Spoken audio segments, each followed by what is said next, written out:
Hey, everybody, this is Jonathan Ogden, and you're listening to the What's Bruin Show. Hey, Bruin fans, this is David Singleton, and you're listening to the What's Bruin Show. Go Bruins. Hey, this is Wayne Cook, and you're listening to What's Bruin Show. Hey, guys, it's Chris Johnson, UCLA national champion.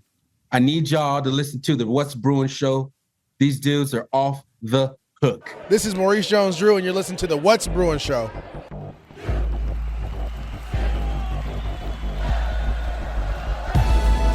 You're listening to the What's Bruin Show, part of the What's Bruin Show network, with your hosts, Jake Berryfield and Mike Regalado, and occasionally some friends, talking all things UCLA sports. And now, it's time for the What's Bruin Show. Well, hello and welcome to What's Bruin. I am your host, Jake Merrill. I'm joined by my good buddy, Mike Regalado, over there at 24/7 Sports, Bruins 24/7 Sports. Mike, how are you doing? What's up, Jake? How you doing? I'm freaking hot. I hate summer. Summer sucks. I hate the heat. What's AC like over in the Mike de Casa over there? Casa de Mike. It's all right until you hit a certain point where the heat overpowers the air conditioning. So, yeah. But luckily, I have powerful fans everywhere. So, the nights are actually pretty well. But when the sun's right above you, just frying you, oh God, summer sucks. Can we get to fall? Can we get to football, please? We're getting ready to. Yeah, over here at my place, the air conditioning works great in the house, but in the studio, we just have the swamp cooler, and it keeps it tolerable, but certainly not comfortable. My good buddies over at the Bruin Detroit podcast, they always struggle with like any sort of sound issues because Michael is a psychopath with that, and if there's any sort of even like sort of slight buzz, which isn't really there, and you couldn't really hear, he imagines he hears it, so they do their recording with the AC off in their studio, and then they bake, and it's like, you guys are dumb. But anyways, that's all right. That's them, not us. Yeah. Mike's not here today again. Not us. Mike's not here again today because number one, he wasn't gonna be here anyway, I guess. But I'm on like day, it seems like 172, but it's really only like 38 of being sick or injured. Still not over a cold, and we have a little bit of a cold going through the household. So it's probably good you're not here anyway, Mike. I wouldn't want to infect you. Yeah. But we're getting ready for the season. Nancy, our friend Nancy, posted a nice little thing on I think it was on the Substack or whatever. But she said, glad that we're back on schedule, and so am I, Nancy. And she's looking forward to the season, and so am I, Nancy. And so here we are. It's the What's Bruin Show on the What's Bruin Show Network. Thank you for your support. You could join us on the Substack. You can join us on the Patreon. You can join us on the Apple Podcasts or all the other places that podcasts are. And me and Mike have been doing this for a while, and we do it because we like doing it, and it's fun. And Mike's also a reporter for 24/7 Bruin Sports, or Bruin 24/7, along with his colleagues over there. And we are happy to be here for another football season. Today, we're going to talk a little bit about the Bruin offense and any odds or ends that Mike wants to talk about. I'm sure he probably wants to talk about some BS women's basketball in the summer, which is always my response is right here. Get to the chopper! But whatever, it's all good. We'll just go from there. And I was trying to set up a couple things for later in the month on my end. I know, Mike, you probably are too. I think Jamaal wants to come back on the show when we do Big Ten predictions, and he'll be welcome to do that. I don't know. We'll check in with some other people as well. But anywho, Mike, you can email the show at whatsbruinshow@gmail.com. You can call the hotline, 805-399-4WBS. Sucker and Troy. And you can support us on Patreon or on the Substack for just $2. $2. And that's about that. Look in the show notes for all of that stuff. And you can always find us on YouTube as well with a really old slideshow. But it's on YouTube, and just search the What's Bruin stuff and look for the UCLA stuff. So, Mikey, what do you want to talk about first? Do you want to just get into the football stuff, or do you have something else? Oh, I always have everything, Jake. Yeah, where you go? Well, just two things basketball related. One actually is which basketball, Mike? Ongoing, men's and women's. Actually, okay, all hold on then. Sports, really.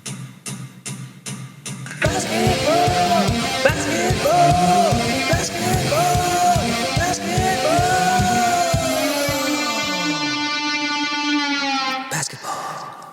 Let's talk some basketball, Mike. Well, one quick tidbit with the UCLA women's basketball team. They've scheduled a home-and-home with Arizona. First time that these two former Pac-12 foes will be facing each other. Stupid Wildcats. Yeah, but I mean, Arizona women's basketball, not as Classless as men's basketball. You're men's, right. but You're right. so that's happening this year. The home and home, an actual home and home series, not a hey, we're gonna play a neutral game in like Las Vegas because I don't know, whatever. I think those are stupid. Home and homes should be home and home. But yeah, they play Arizona. But yeah, something that came up last week. A judge, I forget I forgot what state. It was right here. Basically ruled that It was Colorado. the 5-or-5 ruling. Thank you. Yes, it was Colorado. Basically, the players that were kind of in the end of the COVID era, basically Is somewhere they get individuals, like grandfathered or grandmothered in? Yeah, individuals from the 22-23 season were not going to be allowed to have another year of eligibility. Well, that ruling, this ruling that came last week, overtook that and basically is allowing players to seek a fifth and final year of eligibility, which does help out the men's basketball team, which would give them, which would open up their roster from 13 to 15. Now, if that does happen, first off, does Mick Cronin need any more guys? Can he get any more guys? Personally, I think he's set with the roster that he has. Still got to wait and see on how the team plays, because after the last 3 seasons, it hasn't gone great. But if this is the year that Mick Cronin turns around, hey, good for him. But then I believe there was another injunction where where it was being appealed, so that might not happen. But this is just an interesting setup for teams to be able to add some more players to their roster. Now, obviously, if you're a team that's already stacked, why would you need to? Especially because this is coming so late into the offseason, so late into the recruiting process. But it is big for certain teams that might need an extra helping hand into next season. So yeah, so check that out. It's pretty complicated. Johnson does a really good breakdown of it. He did an article, what the 5-5 ruling means for Mick Cronin's final roster spots. Actually, he has 2. But yeah, so he breaks it down pretty easily, especially for UCLA men's basketball. But yeah, that's basically what's going on with basketball. I'm done with basketball. I've gotten to the chopper. Jake, fly us out of here. Get to the chopper! Good job, Mike. I like that. That was very efficient. How do you feel about the 5-5 rule? Do you have any strong opinions on it? I think just COVID screwed up everything, and just to allow those players who, and especially with NIL and transfers, and we're not getting this much time here. I'm all for players get it they think they deserve, whether it's NIL or transfers, or I'm not going to get playing time here, so I should be able to transfer here and here and here. I think it gives these athletes from that class one last shot. But God, what was it? There was something that I read the other day, whereas unless you put yourself in the transfer portal prior to the end of the season, you have to stay at your current school or whatever it is. But it's still a mess. But it definitely needs to be cleared out somehow. But as for the individual players, if they can get an extra year, more power to them. I'm all for the student athlete. Yeah, no, I hear that, and I think I'm landing the same place as you, and it makes it a little more simple too, and for the football's sake, yeah, it makes it really simple in that no more worrying about redshirting or any of that stuff. Just you play the guys you got them, and if they're there, they're there, and if they're not, and there you go. So that's good. Yeah, that's good. It's still so up in the air and so crazy. We'll see how it all lands. Mm-hmm. All right. Blue 32, Blue 32, California, hood, hey! Football. So, Mike, last time we talked about the Bruins being at Big Ten Media Day. You didn't go, I didn't go, but there was a lot of stuff there, and there's interviews and stuff like that.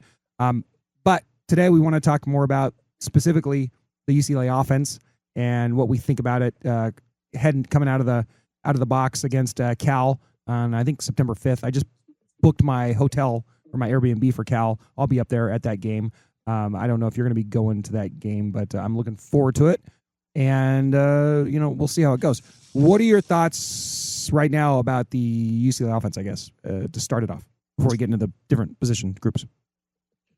I like where it's going. I mean, I like the fact that that there's a competent head coach in here that brought in his two main guys to run the offense and the defense. But just looking at what's I keep looking at film from JNU from last season, and it's just very efficient. It's very balanced. It's explosive. They know what to do to get the ball to move the ball on the ground. They know how to get the receivers out in space. And then when you put that together with the returning players from last year, as well as the incoming transfers, which Bob Chesney did a really good job of bringing in a ton of guys. We'll get into like specific breakdowns in a bit, but overall, I just like where it's going. It was just kind of stagnant a year ago when we saw fall camp for UCLA.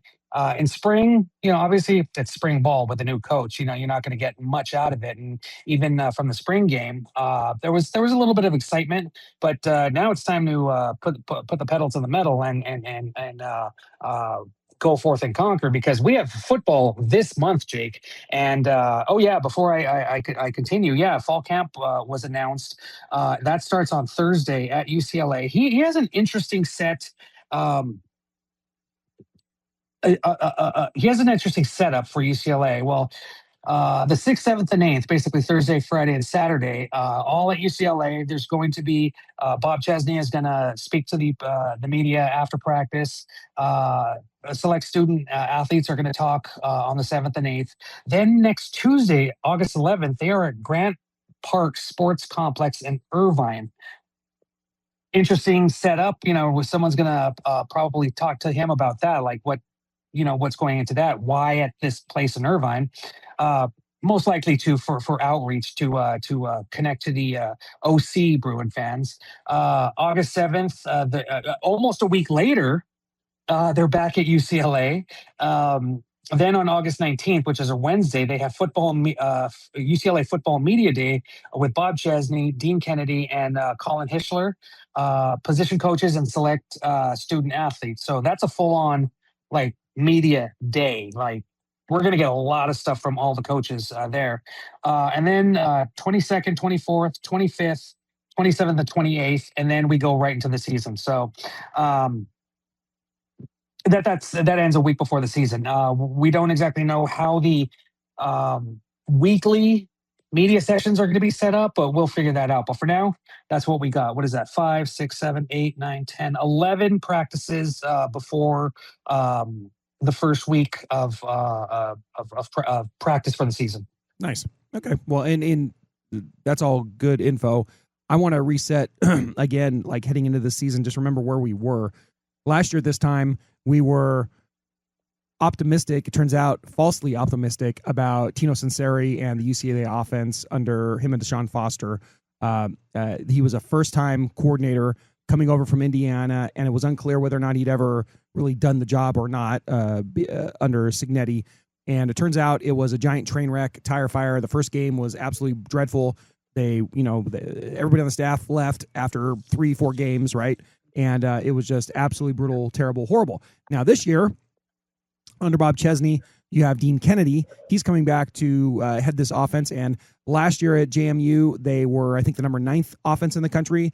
And the year before that, his first year at JMU, they were, I think, the 26th ranked offense in the country. So either way, both offenses he had at JMU against that talent in the Sun Belt, of course, on that level. But they were very, very productive and at the head of the class pretty much.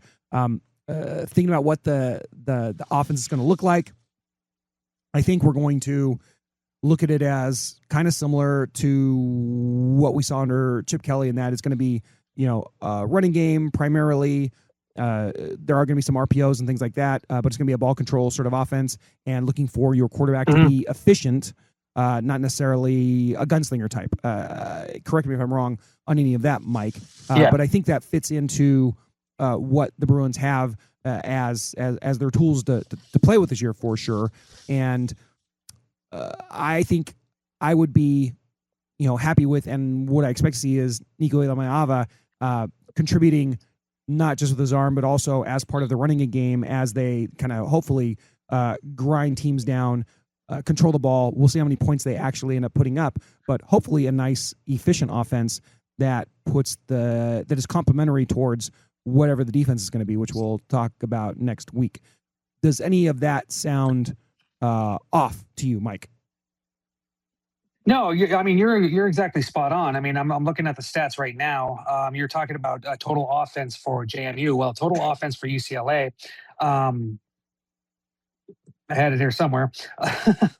Per game, they've been dreadful UCLA UCLA put up only a total offense of 319 yards per game. This is brutal. JMU last season, in a weaker conference, yes, it's a weaker conference, but they still were pretty freaking dominant. 452.6 yards per game. Yeah, that was 16th in the nation. Just quite a balanced passing and rushing attack, which I'm very excited about. And especially last week, we talked about the offensive line, and I think we're going to continue to drill that. We've talked about the offensive line for like 14 years.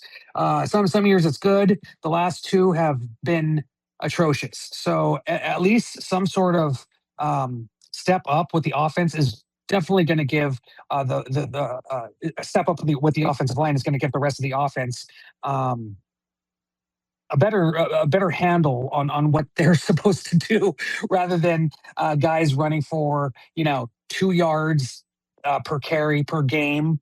Some of those numbers were just really bad. Like UCLA just could not run the ball. They could not get the needed yards for just an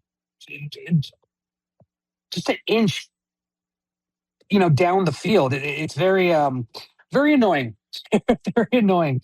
But just from what we're seeing, you have a lot of transfers, a lot of different guys, a lot of guys who were not here last season, which bodes well for UCLA because they brought in a lot of talented guys, especially guys from JMU who know this system. So to have those guys, be an anchor to help out is going to be the main thing. Like that's always the main thing. But I just want to comment on something you said with Nico.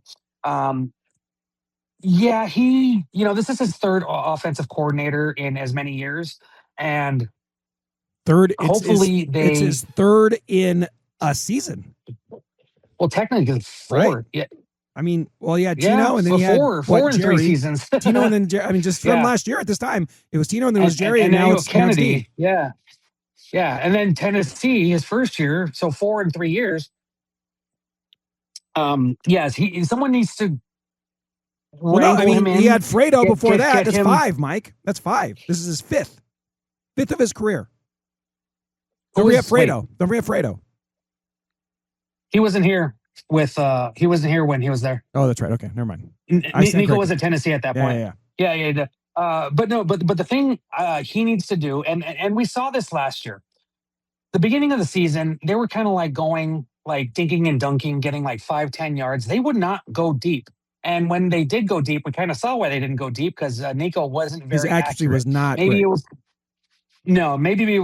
Maybe it was due to the fact that he's being pressured on every freaking play. Maybe it's just he just didn't have a handle on where his receivers were. But things got a little bit more under control when Jerry took over, and Nico started using his legs. And I think that's going to be a huge component to UCLA's success because if he can get out and run, that's going to keep defenses guessing. But he can't do that all the time because he took some hits too, which you cannot, as tough as you are, you take one hit. I mean, he didn't play in Ohio State in that game against Ohio State last year.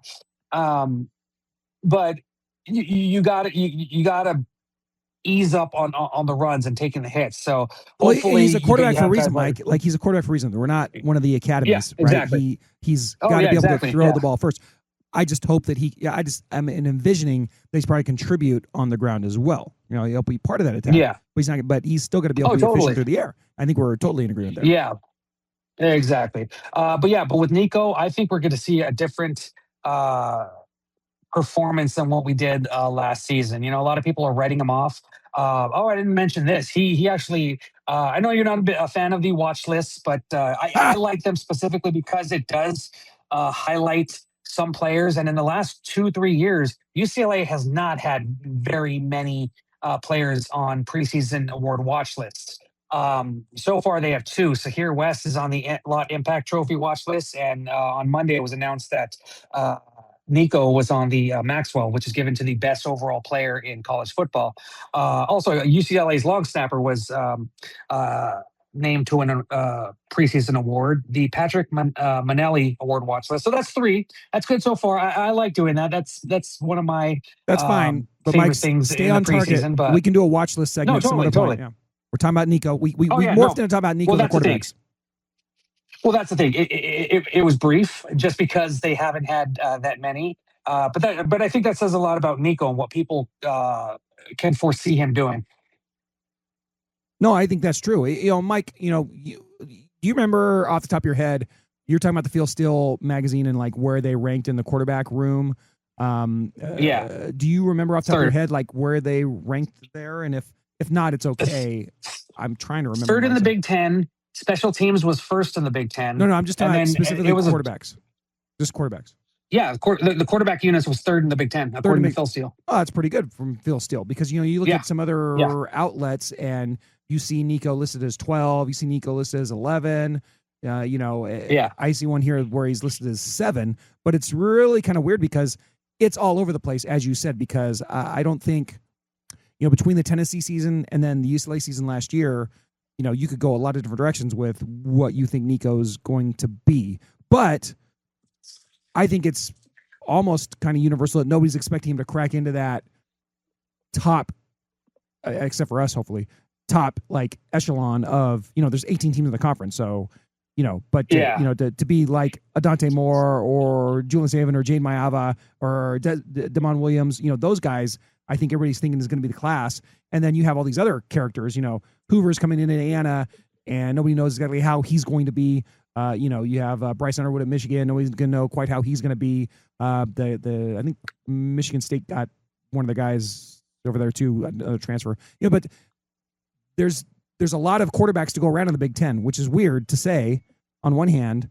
But I'm really curious to see how Nico does in this year, where he's got a lot of experience now, and now he has what looks to be a ton of competence coaching him for once, or at least for this year, as opposed to what he had last year. So I really am hoping to see him do some pretty big things, Mike. I mean, I'm hoping that's not unreasonable, but I think it is going to come down to that offensive line. I mean, we were kind of hoping that would happen with Tino Sinceri and that potential Indiana offense. Well, now we can kind of almost see what a successful version of that James Madison type of offense coming from Chesney and Kennedy. And I just think they have just a great group of transfers that are filling in key spots, especially with the receivers, where you have a bunch of guys that transferred out or graduated or exhausted their eligibility. And now you have but I don't want to get guys who are looking to be ballers. Yeah, no, absolutely. And we're not to the receivers quite yet. I want to stick with Nico. That's just an example. That's just an example, yeah. No, and well, here, let me ask you this last question to wrap up Nico, though, Mike. Okay, so the last time the Bruins had, a quarterback that we had any confidence in at all. I mean, I know, we love this guy here. Where'd my drop go? I loved Ethan. My name is Ethan. Just call me Ethan. But he was, Ethan never quite broke through for the Bruins, right? No. The last quarterback anybody had any sort of faith in at all, I think, was DTR. And then before that, it was Chosen Rosen. And those two happen to be two very, very, very different players, right? Rosen was the prototypical pocket passer, gunslinger, light it up, but he's not going to do too much on the ground for you. He's going to, fill the stat sheets up with through the air. And then DTR was just kind of a mercurial, baller performer, except for when he was, bouncing the ball off of his thigh and giving the other team 17 points in a game, right? It was like he was either going to score you 60 or he was going to have 7 fumbles and 4 interceptions and give the other team 30. And for the Bruins, thankfully, for most of his career, it was the former and not the latter. But DTR was electric on his feet, but he was electric with his arm. Rosen was electric with his arm, right? And just so great with his decision making, all that stuff. Thinking of those two prototypes, I feel like Nico is going to be an altogether different version, of success than those guys. Like if Nico's at his best, I'm thinking of a sturdier but maybe less explosive runner, and then a efficient but not quite as a gunslinger mentality throwing the ball as those two either, right? It's kind of like a tempered version of those other guys, but also maybe more efficient and hopefully more sturdy is kind of what I'm hoping for. Where do you think Nico lands on like the Rosen to DTR scale? He definitely has to improve his decision making, but I think he's probably more along the lines of DTR and DTR in his senior season, because DTR got better as as his career progressed. And I think for Nico, like he obviously doesn't have time. He's already exhausted 1 year at Tennessee. He had 1 bad year at UCLA, and now with everything changing, I think he understands that he needs to step up, and especially with the changing of the guard and the success that they bring. I'm sure he wants to fit into that, and I'm sure he's doing everything he can to really understand what goes on with this offense and try to be successful. And not to say that he wasn't doing that last year, but there just seems to be a little bit different, and just the energy that Bob Chesney and company bring. I think he's feeling that. And you can kind of tell, when he was talking about it at Big Ten Media Day, I'm not saying this is a last shot for him, but this is a really good chance for him to show the country exactly what he can do, maybe continue what he did at Tennessee, but on a larger scale, and bring UCLA back to prominence. And then right behind him, you have his younger brother, Madden, who originally committed to UCLA, then transferred to Arkansas, then transferred back to UCLA when his brother transferred here. So there's a little bit of a lineage there, especially since UCLA didn't get a top-notch quarterback in this last recruiting class.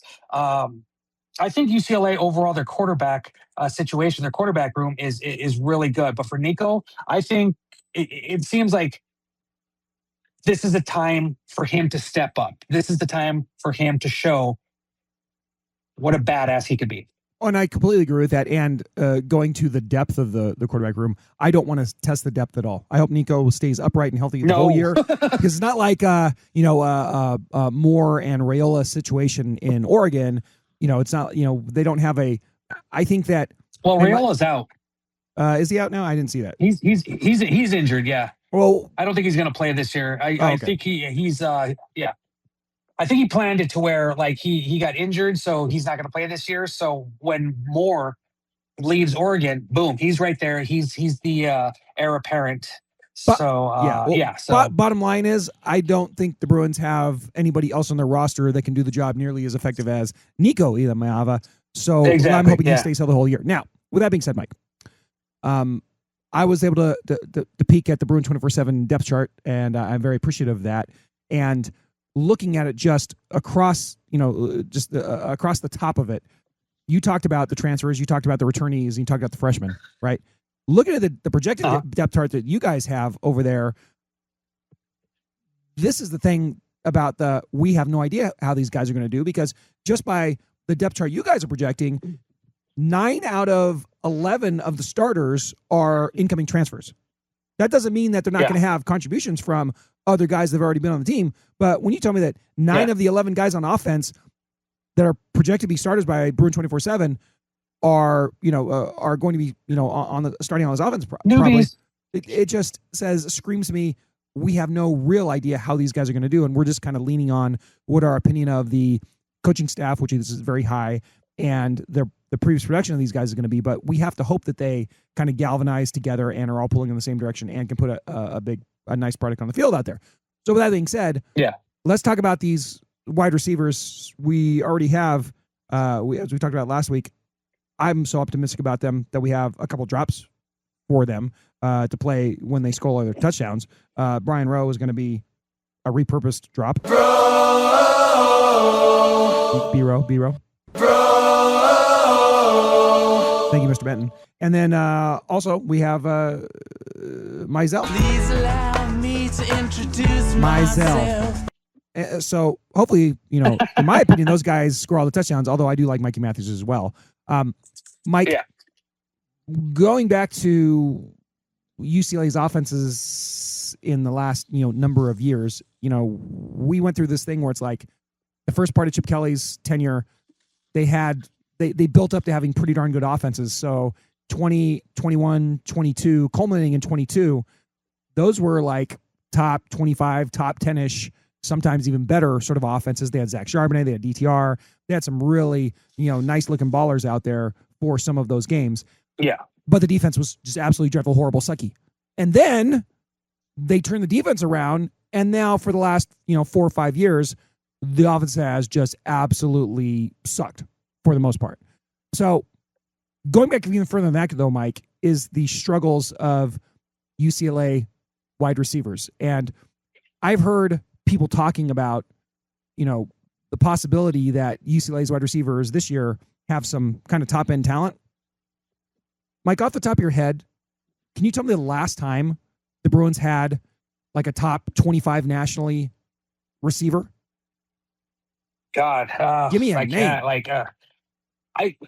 I thought J. Mike was going to be that guy. J. Michael Sturdivant. Yeah, but he wasn't. And God bless him, go Bears. Yeah, he wasn't. But who was Demetric Felton? Now he was a bit of a Swiss Army knife. What's his name? Went to the Jaguars. Under Chip Kelly. I'm blanking on his name. But, you got so. Mike. According to my research, which could be wrong, but according to my very quick research, I'm going all the way back to 2017 for a guy that didn't even qualify because I think he didn't play enough games. But Jordan Lasley, had a stretch where he was averaging like almost 140 yards per game, I want to say. But that one doesn't even count. Okay, that doesn't even count because I don't think he qualified. You have to go all the way back to Freddie Mitchell, Danny Farmer, and J.J. Stokes, dude. Like back literally when we graduated college, the last time they had guys that were in like the top 10, top 15 in the wide receiver category. Now, I will qualify that by saying that the Jim Mora era had some baller receivers, right? And they were more of the Brett Hundley era was an era where they were kind of spreading the ball around a little bit. And so they'd have a bunch of receivers with 80 yards instead of like one receiver with, 190. But still, the wide receiver position at UCLA has been relatively bare for a long, long time. I love Kyle Phillips, but it's been pretty bare. Phillips, that's what I was thinking of. That's what you're thinking of. So with that being said, looking at the depth chart this year, apparently things are looking up in the wide receiver room. Do you have a favorite yet, or a guy that you're looking forward to see out there at practice, or a guy that you're looking forward to suiting up going into the season? I still like some guys at UCLA are bringing back, like Mikey Matthews, and he's actually a tight end, but Noah Fox Flores. But that's about it. I mean, Jace Brown has a lot of upside, but he hasn't played that much. He's a redshirt freshman. But some of the guys, Leland Smith, Aiden Mazzell, Brian Rowe, these guys are kind of not so much that they're top tier talent, but they're also it looks like they might have some breakout talent. Samir Morgan, Ellis, these are guys who are just gritty and are getting the job done and just look the part during spring ball. Let's see how they do, how the last few months have treated them as we enter spring ball. But I think these are some guys, especially Rowe from South Carolina, but I believe he was. Bob Chesney talked about how, like, he was one of the first guys to talk about who stands out amongst some of the transfers, and for this guy to only be a sophomore and making some waves already, if they can make a connection with that, I think he's going to be have a standout season. But at the same time, they have a lot of talent, and definitely they're going to be throwing the ball all around the field. Hopefully, Nico throws the ball all around the field to try to get these guys some action. But yeah, I think there's way more talent with the wide receivers this year than there was last year. I am really curious to see if any of these guys kind of steps up as some sort of like alpha dog that just demands the ball. But yeah, actually, what my preference is would be those Mora years. That would be ideal. And like if Nico Ilamava at his peak can end up being something like a Brett Hundley sort of character, which is the name I didn't mention. We were talking about the quarterbacks the last number of years for the UCLA Bruins.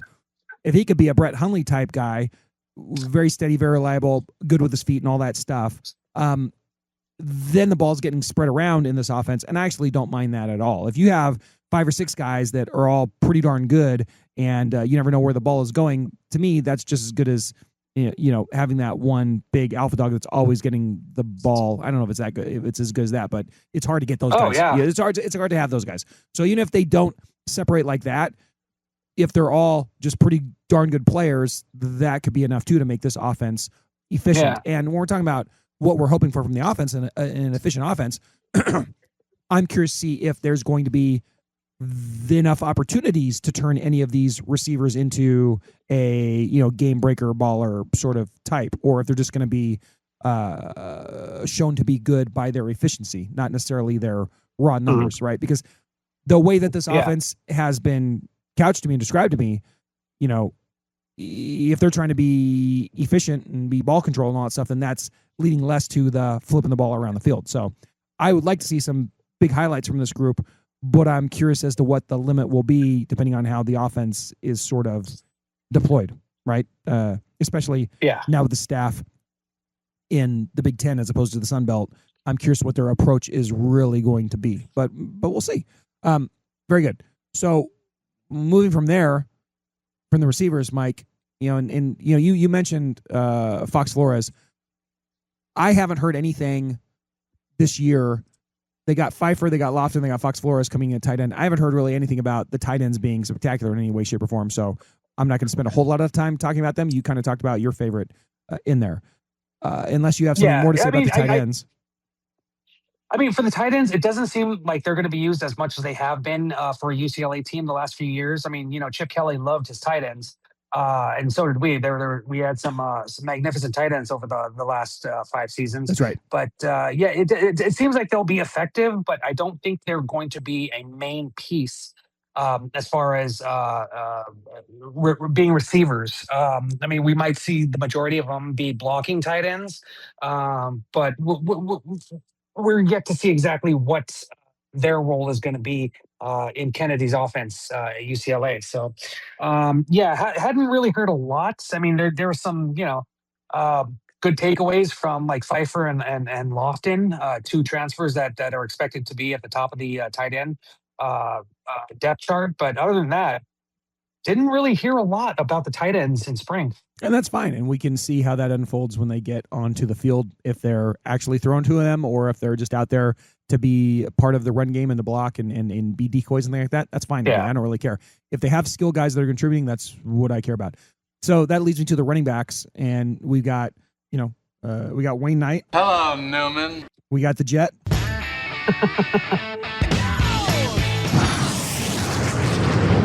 And then we have Anthony Woods. Tony, he always gets the good stuff.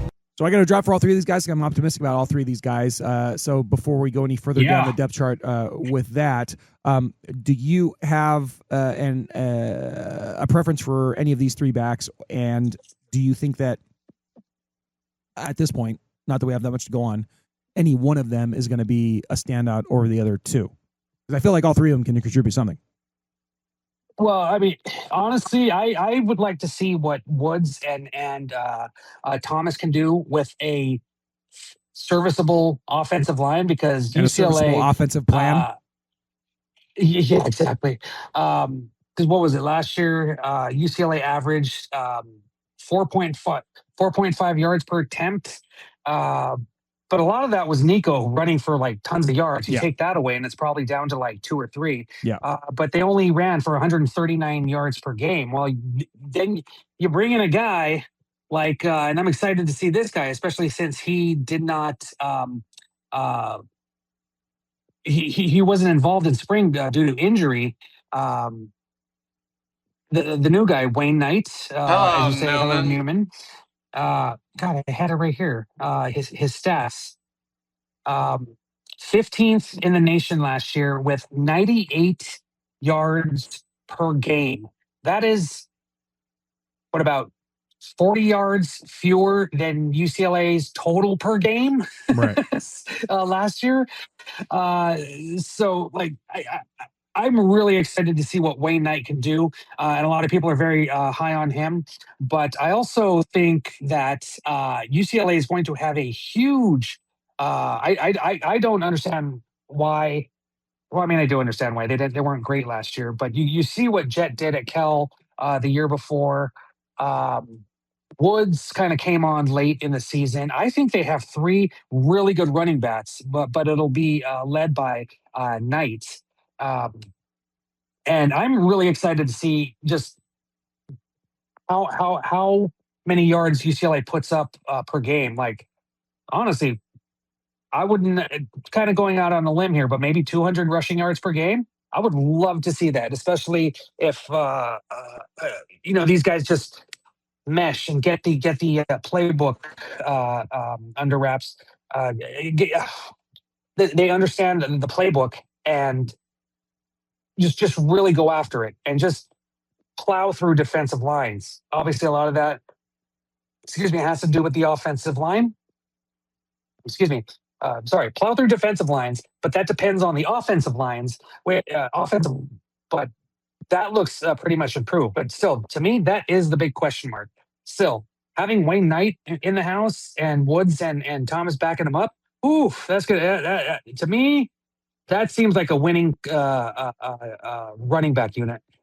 No, absolutely. And like I said, I don't really have, I'm always kind of predisposed to Jet, but I don't really have a strong opinion about which one of these guys I think is going to differentiate from the other. But I think you hit it right on the head, Mike. If what we're thinking about this offense comes to fruition, we're looking at an offense that's running the ball well on the ground and then taking their opportunities through the air, controlling the ball, putting the defense in a good position.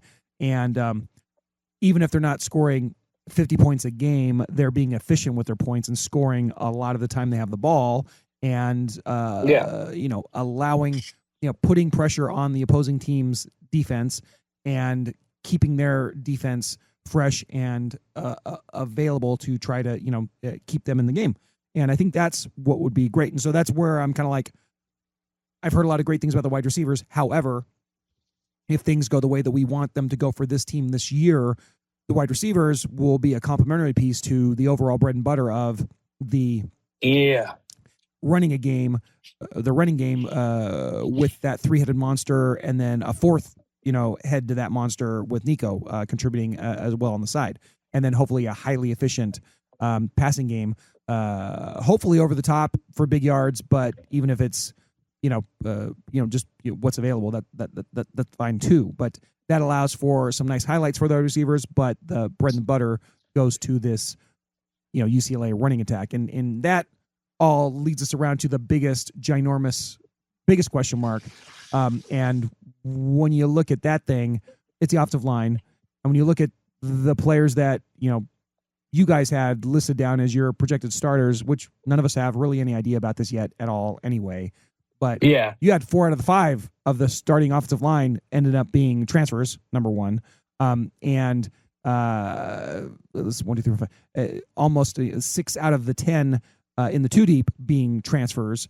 And when you tell me that, we really don't know how this is going to go, but they have so many guys, it seems like. Just when I get to, returners like, Somerville, he's all the way down in the third string, according to you guys. But it's like, if you have that many guys to where they're pushing him all the way down there, then, okay, well, hopefully they can find 5 guys that can do the job. And that's what I'm hoping. Yes. And hopefully you find 5 guys that can do the job, but then you have 3 or 4 other guys that contribute, because that's probably what you need for a college football season at the very, very bare minimum, right? I mean, is you need that many guys to do it. The bare minimum. So I don't know. I guess I'm cautiously optimistic about the offensive line this year. But just like with everything else about this team, there's so many new guys and so much new that I really can't say that I have any confidence in it yet. And I really can't wait to see them up there at Memorial Stadium taking on the Golden Bears so I can really get my eyes on it for the first time. How do you feel about the offensive line, Mike?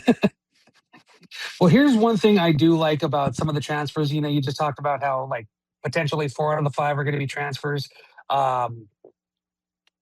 6 out of the 10 in the 2 deep are transfers. But here's the thing that I like.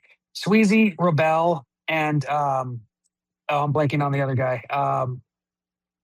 I'll get his name right now. Davis or Schmidt. 3 guys are coming in from JMU.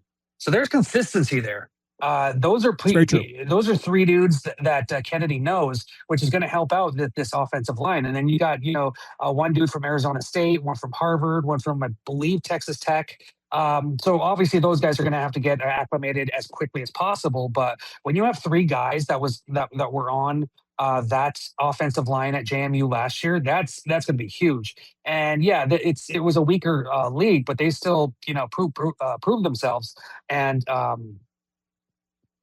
they're definitely going to have to get up to speed, but that's what the offseason's for. And especially with 3 more weeks of basically summer practice right before you do have game week with that right before Cal. That just brings a lot of consistency that I'm just all about. Yeah, like it all starts with the offensive line. We're just gonna cram that into the ground. Dean was the other one, but to have that kind of consistency is great, and it should be better be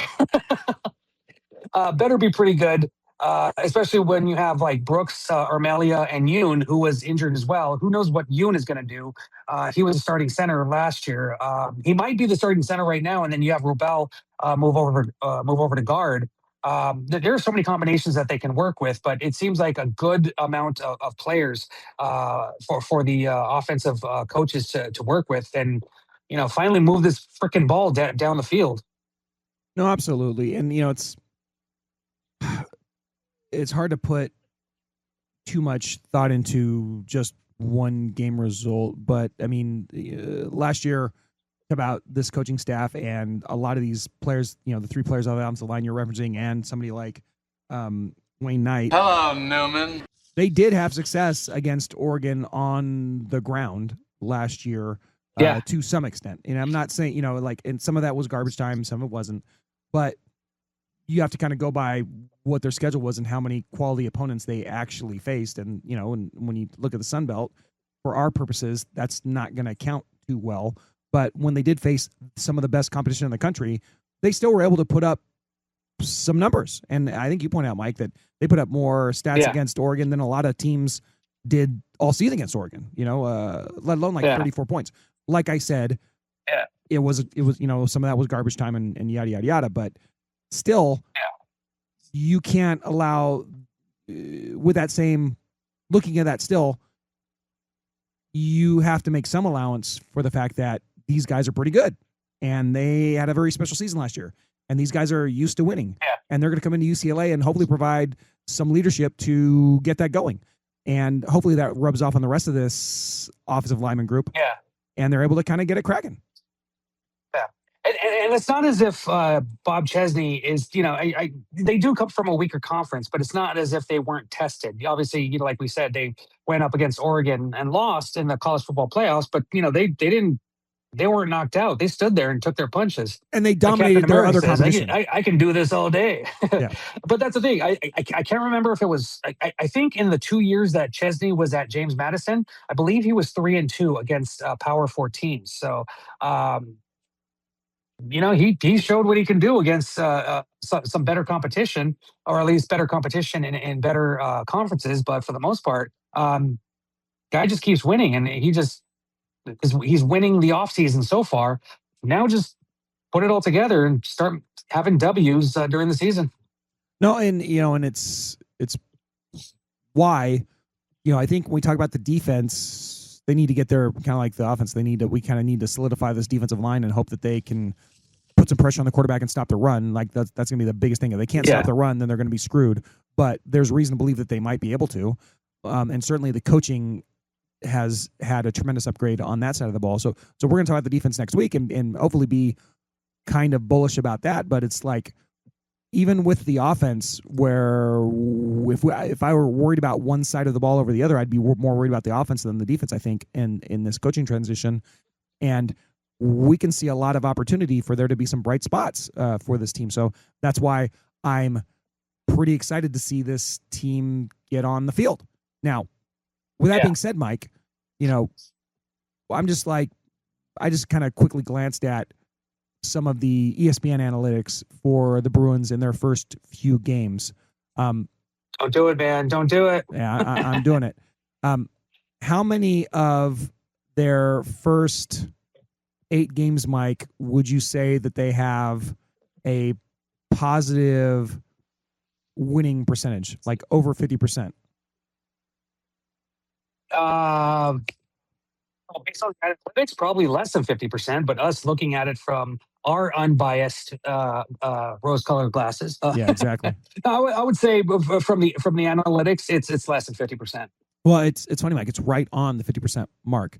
You look at Cal, and they're predicted to be a 42% loser in that game. It's only 42%. But then against SDSU, they're kind of a coin flippy 52%. Purdue, 65%. They're hoping we can beat Purdue. Maryland, at Maryland, 35%. Oregon obviously is very low, 3.3%. And then Wisconsin, closer to a coin flip, 44%, but still under. Michigan State, a little more than a coin flip, 62%. They think we're going to win that. And then Nevada, they think we're going to win that at 86%. So ESPN has them 4-4 after 8 games. But if things break right for this offense, I think they could greatly exceed that. And that's where our optimism comes from. But for any Bruin fan out there waiting for the season, still, I think we have to just keep hammering that message of, we really don't know. So many new faces, brand new coaching staff. We know is that we don't know nothing. We don't know nothing. And could this collapse horribly like it did, like it has so many times in these transition years for the Bruins? The Deshaun Foster last year, God, I hope not. Chip Kelly's first few years, God, I hope not. Oh God, no. How much would you like? Chesney needs to hit the ground running. Just a breath of fresh air, Sorry, Jim Mora. No, you said it, Mike. How much would you like a breath of fresh air, Jim Mora? Let's come out of the box and they're just a fun, exciting, let's get after it team that has some success. Hell yeah. None of this year zero nonsense with Chip Kelly. Oh, I'm retooling. I'm seeing how it is. I'm checking out the roster. No, Chesney did it right. He came in, saw what the team had, brought in what they needed. And, the one thing that resonates with me, continually resonates, is the fact that at Big Ten Media Day, he says he wants to have success, but he nailed home the fact that it has to be earned. They have to go out there and prove themselves on the field. He's not making excuses for himself. He's not making assumptions. He's not going, oh, well, we might be good. He said that. He goes, I don't want to use the fact that this is my first year to, if we're unsuccessful, I don't want that to be a reason. I want us to go out there and fight every single game. And I'm like, yes, thank you. Yes. And even with that being said, Mike, and I agree with all that, but even with that being said, looking back to that first Jim Mora year, and Brett Hundley running like 60 yards down the field on his first, possession, all that stuff like that. Big win over a big win over number 16 Nebraska. A big win against number 22 Arizona. Screw you, Cats. A huge deboning win over Matt Barkley and the USC Trojans. Anthony Barr, thank you very much still for that. You know, maybe it's a legal hit now, but it wasn't then. God damn it. It was wonderful. Beautiful. I love that gif. That was a legal hit. Absolutely. Still would be. Anyways, that year, still, as fun as those Bruins were, they ended up 9-5, 6-3 in conference. And remember, they had that absolutely inexplicable loss to. Do you remember who that inexplicable loss to was, Mike? On the road. God, who was it? At Memorial Stadium to the Cal Golden Bears. Yeah. And they go up there and the Bruins were 4-1 at the time, and they ended up dropping a game to Cal 43-17. So it's like even that year when the Bruins went to the Pac-12 title game in that year, and that's when they lost the back-to-back games to Stanford. Me and Megan were in attendance. That was rough. But even that year had like weird, blippy, inexplicable losses. So I just think we need to strap in for hopefully some fun play on the field, hopefully some great results, but also there might be some unpredictability here too, right? What are the odds that it all breaks right for these Bruins? Probably not very high, but hopefully more things break for them than they don't. And I think that's where I'm at. So I was just talking to Michael Castillo about this from the Random Detroit podcast. He called me from a road trip up to Seattle they were on. And he was like, I just heard an unnamed UCLA player that they're connected with via, some relationships. That's like, oh yeah, I'm so high on UCLA. I think they're going to go to the playoff. And it's like, that's crazy talk, but can we see that upside? Absolutely we can. But is that likely? Is that probable? Yeah. Absolutely not. Should we get our hopes up? After the last few years, we should definitely not get our hopes up for a college football playoff appearance. If it happens, hell yeah, that'd be time to celebrate. But I don't think anybody is picking, even the most optimistic UCLA fan is picking UCLA to go to the playoffs. Which is great. Well, I mean, because it's easier to go to now than ever been. Go back to a bowl. Let's just go back to a bowl game. So we'll talk more about the defense next week, Mike. But yeah. So I'll probably ask you this 3 or 4 times before we get to the season. But right now, at this moment, what would be I'm ecstatic about this outcome for the season, based on a 12-game record. I'm happy with this season. This season's about where I like it. And where would your disappointment level be? So, for example, I would be absolutely ecstatic if this team went 9-3. I'd just be like, oh my God, this is so cool, awesome, whatever. Same. Yeah, I was thinking 9 wins would be. Yeah. Okay. Yeah. I'd be right there with 8. I would be happy with 7. Yeah, I would be happy with 7 and 5. Yeah, I'd be disappointed at 5 and 7 because sure there's improvement, but only by 2 games. You still missed a bowl game. That's not good. I think floor, what I would be happy with, should be 7 and 5. Ecstatic, 9 and 3. But if they don't make a bowl game, I think that would be just absolute trash. Yes, I agree with all that. All right. Well, we'll come back to this. So we talk about the defense and the special teams and yada yada yada. Next week we'll probably talk about the defense and special teams since we don't know a whole lot about either. But we are excited. So, I'm excited for this guy. Play it. I woke up with the Gotti. And then we got to talk about all the guys on the defense that we've never seen play before in a blue and gold uniform. So, Mikey, I guess that just leaves us with what's brewing with you, which if I can find it here somewhere. Oh, trying to find my button. Do you have anything else to talk about before we get to all that? No, I think that was a good summation of the offense of what we know. Here we go. What's brewing with you? You ask me. What's brewing with me? Yeah. What's brewing with you? What's brewing with me? What's brewing with you? I might go. What's brewing with you? Well, again, I hate the heat. I had to battle with that throughout the weekend, especially with my son Hugo turning 11. Turning 12. And in a year I'm going to have all teenagers, which just blew my mind that my daughter presented to me. I was like, oh damn, that's crazy talk. But just kind of threw him a little shindig on Friday.